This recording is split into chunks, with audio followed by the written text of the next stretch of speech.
कैसे हैं आप? तो चलिए ठीक है। आज हम सभी लोग क्या पढ़ेंगे, डायमेंशन और यूनिट, है ना। कुछ डायमेंशन निकालना और यूनिट निकालने कैसे, और इनके और ध्यान दीजिएगा, आज हम बहुत सारे ऐसे फार्मूले को पढ़ेंगे जिसके माध्यम से बहुत सारे डेफिनेशन को अपने आप क्या करेंगे, क्रिएट करना सीखेंगे और बनाना सीखेंगे। ठीक, और बहुत सारी चीजें आप लोगों ने पढ़ा भी होगा, लेकिन आज की जो क्लास होगी, आज की क्लास में आपने बहुत कम समय में बहुत ज्यादा चीजों जानने का प्रयास करेंगे। तो सबसे पहले हम आपको बताएंगे कुछ डायमेंशन निकालना और उसके साथ साथ क्या होगा, उसकी यूनिट क्या होती है। क्योंकि आपको प्यारे पता होगा कि यूनिट फाइंड करना, यूनिट पता होगा तभी आप डायमेंशन निकालेंगे, है ना।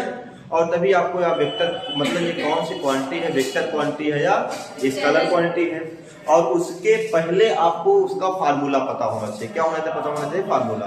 तो जैसे हम बहुत बेसिक तरीके से बात करना चाहेंगे, तो बेसिकली इसको अगर ध्यान दिया जाए, सबसे पहले आपको ध्यान देना है कि क्षेत्रफल यानी एरिया, क्षेत्रफल यानी कि एरिया, क्षेत्रफल यानी एरिया जो होता है, इसको हम अगर हिंदी में अगर आपके फार्मूले की बात करते हैं, फार्मूले में क्या होता है, लंबाई गुणे चौड़ाई। लंबाई गुणे क्या होता है भैया, चौड़ाई होती है। अब देखिएगा, हम कह सकते हैं जो आपका एरिया होता है, एरिया क्या होता है, लंबाई गुणे चौड़ाई होगा। अब यहाँ पर ये तो आपका फार्मूला हो गया, क्या हो गया, फार्मूला हो गया। लेकिन जब हम इसके यूनिट की बात करेंगे, यूनिट में क्या आएगा, देखिए लेंथ है, लेंथ की यूनिट क्या होती है भैया, मीटर होगा। क्या होगा, मीटर होगा। और यहाँ चौड़ाई भी एक प्रकार की लंबाई है, लेंथ आपका है, तो यहाँ इसकी यूनिट क्या होगी, मीटर होगी। अब जब दोनों आपस में मिलेंगे, क्या मिलेगा, मीटर का स्क्वायर। अब मीटर का स्क्वायर। अब बात ये आती है, जब ये मीटर स्क्वायर मेरे प्यारे आपको मिल गया, तो आपको समझना है कि जो आपका मीटर किसका, किसकी यूनिट होती है, लेंथ की यूनिट होगी। किसकी यूनिट होगी, लेंथ की यूनिट होगी। अगर ये लेंथ की यूनिट है तो लेंथ का डायमेंशन कितना होता है, यल। क्या होगा, यल। तो यल की पावर 2, यल की पावर 2 आपको डायमेंशन याद कर लेना। बात समझ पाए, बात समझ में आई। तो दूसरी बात, अब देखिए यहाँ पर आयतन क्या है, आपको वॉल्यूम। आयतन को फाइंड करने के लिए आपको पता, लंबाई गुणे चौड़ाई गुणे ऊंचाई। फार्मूला याद करिएगा, क्या होता है, लंबाई और ऊंचाई गुणे चौड़ाई, तीनों होंगे। अब यहाँ पर देखिएगा, लंबाई जो होगा इसका मतलब क्या होगा, मीटर होगा। यूनिट क्या होगी, मीटर। बात समझ पा रहे हो नहीं, क्या होगा इसका, मीटर होगा। और ऊंचाई का भी क्या होता है, मीटर होगा। और चौड़ाई का भी होगा इसका मीटर। अब आपको केवल दिक्कत नहीं लेना, मीटर मीटर मीटर मिलकर क्या हो जाएगा, मीटर क्यूब। आपको याद करके रख लेना है कि आयतन का जो मात्रक होता है क्या होगा, मीटर क्यूब होगा। यानी कि आपके जो यूनिट किसका, वॉल्यूम की जो यूनिट होगी, यूनिट कितनी होती है, मीटर क्यूब। और डायमेंशन की बात करें, मीटर, मीटर क्या होगा, यल की पावर 3। हमेशा डायमेंशन को हम बड़े पोस्टर के अंदर लिखेंगे, और जो आपका ये होगा हमेशा क्या होगा, कैपिटल होगा। क्या होगा, कैपिटल होगा। अब हम सेकेंड बात करते हैं क्या, घनत्व की डेंसिटी। ये भी बहुत इंपॉर्टेंट। डेंसिटी बराबर क्या होता है, एक डेंसिटी बराबर होता है, देखिए घनत्व बराबर होता है, ध्यान दीजिए, द्रव्यमान बटे, द्रव्यमान बटे क्या होगा मेरे प्यारे, आयतन। द्रव्यमान बटे आयतन, यानी मास अपॉन डेंसिटी। अब देखिएगा, मास, मास की यूनिट क्या होती है, किलोग्राम। मास की यूनिट क्या होगी, किलोग्राम। ध्यान दीजिएगा, मास की यूनिट क्या होती है, किलोग्राम बटे आपकी डेंसिटी, यानी आपका आयतन है। आयतन का मात्रा क्या होता है, मीटर क्यूब। क्या होगा, मीटर क्यूब। ये तो आपको बात क्लियर हो गई। अब यहाँ पर जो आपका मास है, मास यानी जो किलोग्राम है, किलोग्राम का जो डायमेंशन होता है कितना होता है, यम होता है। क्या होता है, यम होता है। अगर ये यल है, क्या आपका यल, क्योंकि आपका मीटर है, मीटर कितना होगा, यल होगा। लेकिन ये बटे में है ना, इसको क्या करेंगे, ऊपर ले जाएंगे। ऊपर ले जाएंगे क्या होगा, यल की पावर -3। यम यल की पावर कितना हो जाएगा, -3। डायमेंशन आपको मिल गया। कोई दिक्कत, समझ में आ रहा है। अब चलिए आगे चलते हैं। अब यहाँ पर मिल गया आपको वेग या चाल। वेग या चाल, वेग या चाल को अगर हम बात करते हैं तो यहाँ पर दो चीजें मिलते हैं कि जो आपका चाल होता है ना, चाल बराबर होता है कि दूरी बटे समय। ध्यान देना, फार्मूला भी आपको यहीं पर ध्यान देते चले चल रहे हैं। यानी दूरी और समय के अनुपात को क्या बोलते हैं, हम चाल बोलेंगे। लेकिन अगर हम यहीं पर वेग की बात करें, किसकी, वेग, तो विस्थापन बटे क्या हो जाता है, विस्थापन बटे समयांतराल। विस्थापन बटे समयांतराल। लेकिन मेरे प्यारे आपको बात ये याद होना चाहिए कि जो आपका दूरी है, ये क्या है, आपकी दूरी है। दूरी का मतलब क्या होगा, मीटर होगा। दूरी की मात्रक क्या होता है? मीटर। तो क्या लिखेंगे? मीटर। और यहाँ पर समय, समय का मात्रक क्या होता है? सेकंड। क्या लिखेंगे यहाँ पर? सेकंड, है ना। उसी प्रकार यहाँ पर विस्थापन का मात्रक क्या होता है? मीटर होगा। क्या होगा? मीटर। और समय का मात्रक क्या होगा? सेकंड। तो आप अब यहाँ पर समझिएगा, अगर इसको हम चाहें लिख सकते हैं मीटर और सेकंड की पावर -1। अब देखो मीटर का डायमेंशन क्या होगा? मीटर क्या लिखेंगे? लेंथ। लेंथ क्या नहीं मतलब यल। क्या लिखेंगे? यल। और टाइम का टी, टी की पावर -1। तो यल टी की पावर -1 आपका क्या हो गया? डायमेंशन फाइंड हो गया। अब आपको यही पर ध्यान देना है कि जो चाल है, चाल क्या है आपको बता, ध्यान दीजिए, एकांक समय में चली गई दूरी को कहते हैं। यहां पर ये भी याद कर लीजिएगा कि चाल क्या होती है? एकांक समय में चली गई दूरी क्या बोलते हैं? हम चाल बोलेंगे। और एकांक समय में हुए विस्थापन को हम वेग बोलते हैं। ये मेरे प्यारे आपका कौन सी राशि है? अदिश राशि होती है। क्या होती है आपकी? सदिश राशि होती है। ठीक है। ये जो चीज है कभी भी आपकी जीरो नहीं होती, लेकिन आपके जीरो भी होगा, निगेटिव भी होगा और पॉजिटिव होगा। इस बात को भी आपको याद करके रखना है।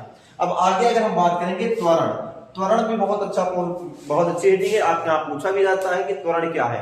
आप देखो उनका एक्सीलेटर जानते हो? एक्सीलेटर काम क्या होता है? गाड़ी को तेज करना या कम करना, वेग को बढ़ाना या वेग को कम करना।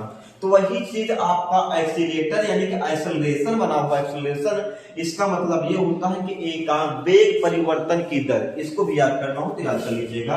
क्या कहा जाता है? वेग परिवर्तन की दर को हम क्या बोलेंगे? त्वरण बोलते हैं। त्वरण बराबर होता है वेग परिवर्तन बटे समय अंतराल। वेग परिवर्तन, त्वरण बराबर क्या होगा? वेग परिवर्तन बटे मेरे प्यारे क्या होगा? समय अंतराल। समयांतराल क्या होगा? समयांतराल, है ना। क्या होगा? समयांतराल। इसका जो मात्रक होगा वह होता है मीटर प्रति सेकंड स्क्वायर, क्योंकि समयांतराल दो समय हो गया, प्रारंभिक समय, अंतिम समय, है ना। तो दो समय हो गया, यहाँ पर सेकंड स्क्वायर हो गया। और ये इसको लिख सकते हो मीटर सेकंड की पावर -2। अब यहाँ पर मीटर की वैल्यू, मीटर क्या होगा? मीटर का होता है यल और टाइम क्या होगा? टी। यल टी पावर -2, यल टी पावर -2। त्वरण आपका दो प्रकार के होते हैं। एक बार होता है जब क्या होता है? वेग में कमी होगी। एक बार होता है जब वेग में वृद्धि होगी। वृद्धि होगी त्वरण होगा और कमी होगी तो मंदन होगा। अरे यार आपको पता नहीं, गाड़ी बढ़ाते हो स्पीड बढ़ाते हो, स्पीड कम भी करते हो। स्पीड को बढ़ाना कम करना ये क्या है? त्वरण है आपका। बात समझ पाए? अब बात आती किसकी? फोर्स की। फोर्स किसे कहते हैं? आपको पहला काम क्लास 9 में पढ़े होंगे कि पुश या पुल, किसी को खींचना किसी को ढकेलना ही क्या है? बल है। किसी को खींचना किसी को ढकेलना क्या कहलाता है? बल है। 11 में पहुंचे, 11 में कहा गया कि संवेग परिवर्तन की दर को बल कहते हैं। संवेग परिवर्तन की दर को बल कहेंगे। 9 में किसी को ढकेलना किसी को खींचना बल कहलाया। आपने पहुंचा क्लास 11 में, वहां पर आपने सीखा कि संवेग परिवर्तन की दर को बल कहते हैं। और आपको हम फार्मूले के माध्यम से बताएंगे कि किसी भी वस्तु का F से डिनोट करते हैं मास एवं एक्सीलरेशन के गुणनफल को हम बल कहते हैं। द्रव्यमान और त्वरण के गुणनफल को हम क्या बोलेंगे? बल कहते हैं। अब बात ये आती है यहाँ पर ये मास मिला। मास की यूनिट क्या होगी? मास क्या लिखे हैं? किलोग्राम। किलोग्राम लिखते हैं इनटू एक्सेलरेशन क्या होता है? मीटर प्रति सेकंड स्क्वायर, यही तो लिखा जाता है। या हम इसको लिख सकते हैं कि किलोग्राम मीटर सेकंड की पावर -2। कोई दिक्कत नहीं। अब हम बात करते हैं इसका डायमेंशन निकालने की। तो डायमेंशन निकालने किलोग्राम हो, किलोग्राम क्या लिखते हैं भैया? एम मीटर है, मीटर क्या लिखेंगे? एल सेकंड है, सेकंड क्या लिखेंगे? टी की पावर -2। एम एल टी की पावर -2 क्या हो गया? इसका एक्सेलरेशन क्या मिल गया? डायमेंशन मिल गया। बात समझ में आ रही है? आ रहा है ना? चलो ठीक है। अब बात आती है लास्ट में, एक आपको मिलेगा प्रेशर यानी कि दबाव। प्रेशर यानी दबाव हम कहते हैं कि एकांक क्षेत्रफल पर लगने वाला बल। एकांक क्षेत्रफल पर लगने वाला बल यानी कि फार्मूला ध्यान दीजिएगा, इसका जो फार्मूला होगा वह होता है P बराबर F अपान A। P बराबर F अपान A। एकांक क्षेत्रफल पर लगने वाला बल को क्या बोलेंगे हम? दाब के नाम से जानते हैं। इसका मात्रक होता है क्या, न्यूटन प्रति मीटर स्क्वायर या पास्कल, न्यूटन प्रति मीटर स्क्वायर या पास्कल। या और इसको लिखना चाहे तो होता है डाइन पर सेंटीमीटर स्क्वायर, है ना। चलो ठीक है। अब यहाँ पर आपको मिल गया फोर्स, फोर्स के क्या होता है मात्रक, यूनिट क्या होगी है, न्यूटन। क्या होता है इसका, न्यूटन। आप आराम से शांति के साथ चुप्पे से लिख दो यहाँ क्या, न्यूटन दादा को। किसको लिखना है, न्यूटन। अब प्रति आपको क्या मिल गया, एरिया। एरिया क्या होता है, मीटर का स्क्वायर, यही तो होगा। अब इनको क्या करना है, न्यूटन मीटर की पावर -2। कोई घबराने की बात नहीं है। अब यहाँ पर केवल न्यूटन का क्या डायमेंशन कितना होता है, ये निकाला आपने, एल टी की पावर -2। कोई दिक्कत, मीटर ये क्या है आपका, मीटर है, लेंथ है, क्या लिखेंगे, एल की पावर -2। अब इंटू, जब ये दोनों बराबर है, इंटू घातें जुड़ जाएंगी, इसकी पावर 1 -1 कितना हो गया, एल इनवर्स टी की पावर -2। आप इसको यहां से लिख लेंगे, है ना। एक बात और याद करिए, अगर आपको और मात्रा निकालना होगा जैसे निकाले किलोग्राम प्रति मीटर सेकंड की पावर -2, है ना। यहां तक सभी लोग नोट कर ले फटाफट। अब आप लोग इसके बाद क्या करेंगे, जैसे आपको मिल जाता है ये, अब आपका आता है क्या, संवेग। संवेग को याद करिएगा कि संवेग क्या होता है। सबसे सिंपल सा अगर डिफिनेशन की बात करेंगे, संवेग को क्या बोलेंगे, द्रव्यमान और वेग के गुणनफल को क्या बोलते हैं, संवेग, मोमेंटम। यानी कि द्रव्यमान, इसको हम P से डिनोट करते हैं, किससे डिनोट करेंगे, P से प्रदर्शित करते हैं। P बराबर होता है क्या, m इंटू वी। m क्या है, मास, v क्या है, वेलोसिटी। द्रव्यमान और वेग के गुणनफल को क्या बोलेंगे हम, मोमेंटम बोलते हैं, संवेग बोलेंगे। अब यहाँ बात ये आती है, ये तो आपका सूत्र हो गया। अब इसकी यूनिट की बात करेंगे, यहाँ पर क्या मिला, मास। क्या मिला, मास। मास का क्या हो, यूनिट किलोग्राम। क्या होता है, किलोग्राम। ये क्या है, वेलोसिटी। वेलोसिटी कभी आपको हमने बताया क्या, मीटर पर सेकंड की पावर -2। कोई दिक्कत, यही तो बताया गया। यहां पर देखो 2 था कि 1 था, मीटर पर यहां पर 1 रहा होगा, है ना। इस सब बात को याद करिए भाई। अब इसके डायमेंशन की बात करें, क्या होगा डायमेंशन, किलोग्राम का डायमेंशन कितना होगा, m। मीटर क्या होगा, एल। सेकंड क्या होगा, -t की पावर -1। ये तो आपका डायमेंशन निकल गया, कोई दिक्कत। ये सब बात को याद करिएगा। संवेग जो होता है मेरे प्यारे, याद कर लेना, जहां पर वाह हो या बा हो, वाह हो या बा हो, वो ज्यादातर राशियां क्या होती है आपके, वेक्टर क्वांटिटी होते हैं। ज्यादातर क्या होते हैं, सदिश राशियां होंगी। विद्युत वगैरह को छोड़ के का दो आपके अपवाद स्वरूप पड़े रहते हैं बेचारे, ठीक। अब यहां पर मिला जैसे आवेग, वाह है ना, कौन सी राशि होगी ये, वेक्टर क्वांटिटी होगी, सदिश राशि होगी। अब देखिएगा आवेग क्या है, आवेग होता है किसी, मतलब बहुत कम समय में जब बहुत ज्यादा फोर्स लगता है, ठीक है। यानी कम समय में जब ऐसा कोई फोर्स जब बहुत कम समय में बहुत ज्यादा फोर्स लगता है, उसको क्या बोलेंगे, आवेग। यानी कि I बराबर होता है F/F इंटू डेल्टा टी। ऐसा फोर्स, यानी फोर्स और समय के गुणनफल क्या बोलेंगे हम, आवेग, यानी इंपल्स के नाम जानेंगे। तो इसका मात्रा क्या होगा, पहला काम न्यूटन दादा मिल गए, क्या मिल गए, न्यूटन। यह का क्या होगा, न्यूटन। क्या होगा, न्यूटन। अब यहां पर समय क्या होगा भैया, सेकेंड। क्या होगा, सेकेंड, यही तो होगा। अब जब न्यूटन इंटू सेकेंड मिल ही गया, तो न्यूटन का क्या होगा, बताइए फटाक से, न्यूटन की डायमेंशन कितना होती है, या टी की पावर -2 और सेकेंड की पावर टी क्या होता है, एल टी की पावर -1। आप यहां देखे होंगे संवेग का जो आपका मोमेंटम, जो मोमेंटम का है वही किसका आ गया, आपका आवेग का आ गया। दोनों आपस में क्या है, बराबर आएगी नहीं। जिसको आप प्रूफ भी करें, कहा है न्यूटन का जो दूसरा नियम था, उसी नियम के बेस पे इसको हम प्रूफ भी करा देंगे आपको, है ना। अब यहां पर टेंशन मिल गया, क्या मिल गया, टेंशन मिल गया। टेंशन का मतलब क्या हो गया, तनाव। तनाव एक प्रकार क्या होता है, बल होता है। तनाव भी एक प्रकार का बल होता है। तनाव एक प्रकार का जब बल होगा, तो यहाँ पर लिखेंगे केवल आप फोर्स। क्या लिखेंगे, फोर्स यानी कि बल। और बल का मात्रा क्या होता है, न्यूटन। ये तो पता है क्या होता है, न्यूटन। और न्यूटन का जो डायमेंशन कितना होगा, जो फोर्स का डायमेंशन होगा, क्या लिखेंगे, m l t की पावर -, कितना होगा 2, यम एल टी की पावर माइनस 2 डायमेंशन आपको मिले, कोई दिक्कत नहीं। जब ये दो चीजें आपको पता चल गया तो कोई देखिए यहाँ पर दो बात याद कर लेना। याद करने का तरीका जैसे आपको हो गया क्या, टेंशन हो गया, यहाँ पर आवेग हो गया और यहाँ पर क्या मिल गया, संवेग हो गया। इसको आपको एक ऐसी सीरीज बनाना है, ऐसा श्रृंखला बनाना है कि जिसकी यूनिट क्या होगी, सेम होगी, उसको अलग लिख लेना है। इससे याद करने क्या होगा, आपको आसान होगा। अब किसी भी प्रकार की एनर्जी हो, किसी भी प्रकार की एनर्जी हो, चाहे स्थितिज ऊर्जा, गतिज ऊर्जा, कैसी भी एनर्जी होगी, सभी एनर्जी का डायमेंशन फार्मूला सबका होगा, फार्मूला नहीं डायमेंशन एक होगा, यूनिट भी क्या होती है एक, यानी समान सबकी होती है। चलो ठीक है। अब यहाँ पर बात आती किसकी, कार्य की। कार्य की आई ना, किसके आ गया, कार्य का। कांस्टेंट फोर्स अगर होगा जहां पर, वहां भी आपको क्या होता है, कार्य मिलता है। कांस्टेंट फोर्स इक्वल टू क्या, आपको कार्य मिलता है। लेकिन ध्यान दीजिएगा कि the dot product of force and vector displacement vector, इसको किससे डिनोट करते हैं भैया, W से। किससे, W से।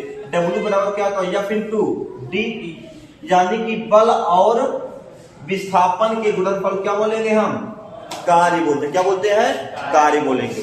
अब यहां पर देखना ये है कि ये क्या आपका फोर्स है, फोर्स का मात्रा क्या होता है, न्यूटन। ये विस्थापन है, डिस्प्लेसमेंट, इसका क्या होगा, मीटर। तो फोर्स का डायमेंशन कितना होता है, हमने आपको पढ़ाया यम एल टी की पावर माइनस 2 और यहाँ पर क्या मिला, यल मतलब मीटर का मतलब यल, तो जोड़ लीजिए कितना होगा, यम एल स्क्वायर टी की पावर माइनस, ये क्या हो गया, डायमेंशन हो गया। कोई दिक्कत तो बताइएगा। अब जैसे एनर्जी हो गया, क्या हो गया, एनर्जी हो गया, ऊर्जा हो गया। हम एक चीज जानते हैं कि कार्य ही ऊर्जा है और ऊर्जा ही कार्य है, यानी मेरे प्यारे क्या होगा, कार्य ही ऊर्जा, ऊर्जा ही कार्य है, ये सब लोग जानते हो ना। तो अगर कार्य ही ऊर्जा है, ऊर्जा ही कार्य है, तो आपको बिल्कुल घबराना नहीं है। जो आपके कार्य का मात्रक है, बीमा है, वही क्या कर देना आपको, यहाँ पर नोट कर देना है। ये डायमेंशन आपको मिल गया क्या, यम एल स्क्वायर टी की पावर माइनस 2। कार्य को हम इसमें ऊर्जा मापते हैं किसमें, जूल में, ये भी आपको पता होगा। ये तो एसआई यूनिट होती है, ये भी आपका, इसका भी जूल होता है, इसका भी क्या होता है, जूल भी होता है। एक हम चर्चा कर लेंगे एसआई और सीजीएस एमकेएस सब पद्धतियों को एक साथ उसका एनालिसिस करके बता देंगे, ठीक है। चलो अब यहाँ पर आपका हो गया मेरे प्यारे क्या, शक्ति। यहाँ तो कार्य करने की क्या हो, कार्य करने की समय P बराबर W/T है ना, ये तो इसका फार्मूला हो गया। अब यहाँ पर इसके यूनिट की बात करेंगे तो सबसे पहले क्या मिलेगा आपको, वर्क की यूनिट क्या होती है, अभी आपको मिला है ना, ये जूल, क्या मिला, जूल प्रति क्या होगा, सेकेंड, जूल प्रति सेकेंड। अब लेकिन जब डायमेंशन की बात करेंगे तो जूल क्या लिखते हैं, आप लिखा यम एल स्क्वायर टी की पावर माइनस 2 और सेकेंड है, सेकेंड को ऊपर ले जाए, टी पर कितना हो जाएगा, -1। ऐड करिए कितना हो जाएगा, यम एल स्क्वायर टी की पावर -1। ये हो गया इसका मात्रा। लास्ट में आता है क्या, कोण। कोण को क्या कहते हैं, एंगल। एंगल क्या होगा, चाप बटे त्रिज्या, चाप बटे त्रिज्या। अब यहाँ पर देखिए मिलेगा चाप बटे त्रिज्या, दो चीज है। और देखिए चाप भी एक प्रकार की क्या होती है, लंबाई। चाप बटे त्रिज्या, त्रिज्या भी एक प्रकार की लंबाई है, इसका भी मात्रा मीटर हो जाएगा। और चाप भी एक प्रकार की लंबाई है, इसका भी मात्रा मीटर होगा, दोनों कट जाएगा, है ना। तो इसका जो पहला काम, चाप कोण का मात्रा क्या होता है, रेडियन, लेकिन इसका डायमेंशन लेस होता है। क्या होता है, डायमेंशन लेस होगा, क्योंकि दोनों आपस में कट जाएंगी। तो यम इस 0 एल 0 टी पर क्या कर देते हैं, 0, अर्थात इसको हम बोलते हैं डायमेंशन लेस, यानी कि बीमाहीन राशि।